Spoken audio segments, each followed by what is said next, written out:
Namaste, myself Triveni Khurana, Department of Physiotherapy and Diagnostics, JVN, Rajasthan. Today we are going to discuss how to start a yoga business. Have you considered starting a yoga business of your own? It takes hard work and dedication, just like the practice of yoga itself.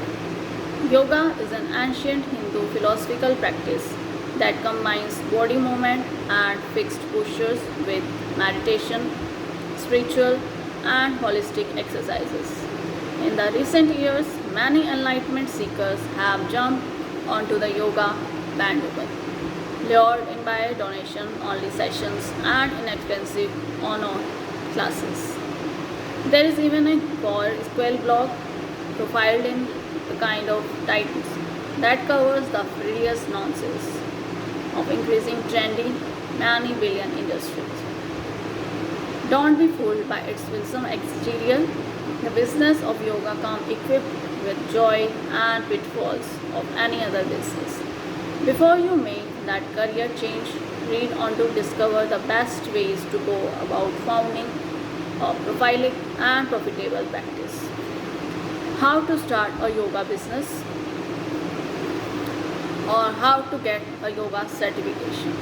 Your first step should obtain certification as an instructor from a Yoga Alliance affiliated institutions.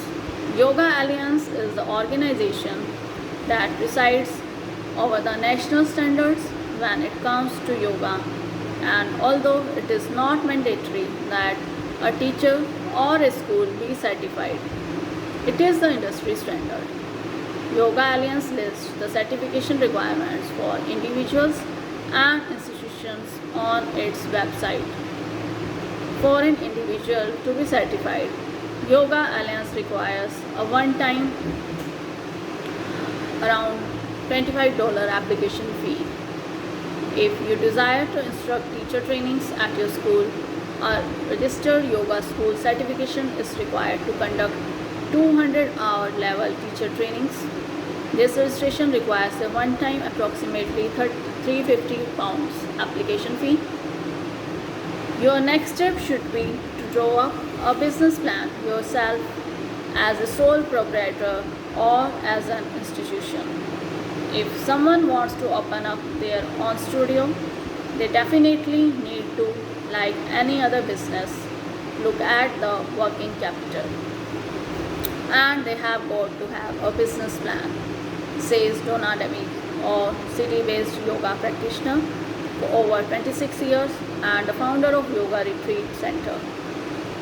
You have got to have projections. In terms of projection, you also need to make yourself aware of the going rates of classes in your area.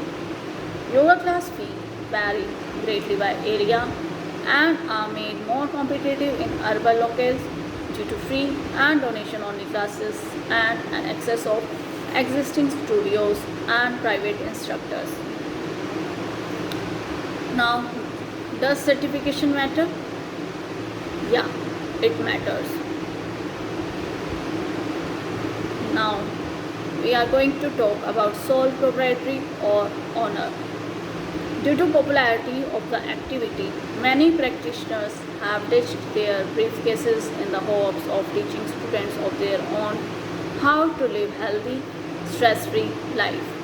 However, before trading in your suit or drawing slack, beware that your stress-free existence may be affected by a pay cut. There are many avenues that one can take with respect to starting their own practice. You can opt to work as a sole proprietor, servicing practice on one-to-one basis. This in fact is the one of the more lucrative ways for yoga instructors to make a living.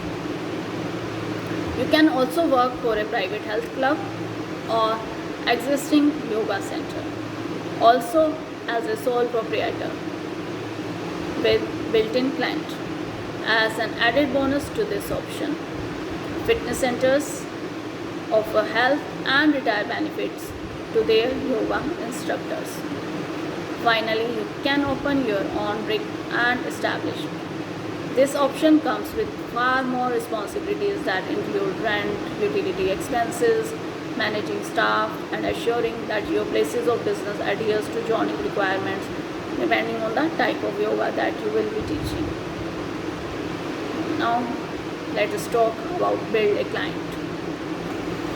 Before you start your business, your own business, brick or mortar or not, it's best to work for an established yoga outlet. This will allow you to gain more experience in the craft and also to build a loyal following of your own out of pool of existing students. I think you need to get loyal clients. If people don't know who you are, it's going to be pretty hard to do. In addition to working for an established studio, you may also choose to offer a free class or donation only class every so often in order to heighten customer interest in your instruction. Choose a type of yoga. You need to determine what type of yoga you are going to teach. Yoga is a generic term, may refer to thousands of those discipline forms with different physical and spiritual objectives. However, some are more popular and therefore more illustrative than others. Kundalini is oriented on breathing technique and working within the chakra, which are energy points on the body. Some asanas, such as Vinyas, Ashtanga, Ingar, are also popular choices. They are very good workouts. So, when someone doesn't want the rest of the lifestyle, spiritual, whatever, they can go in class and just get that. Hot yoga and vinyasa yoga are popular because it's very much like going to gym. People understand it and work out and lose some weight to look good. Recommendations that the yoga studios specialize in one style so as not to confuse customers. Studios that offer one type of yoga may have a better success because students know that whatever class they do, they go to, the word they are going to get.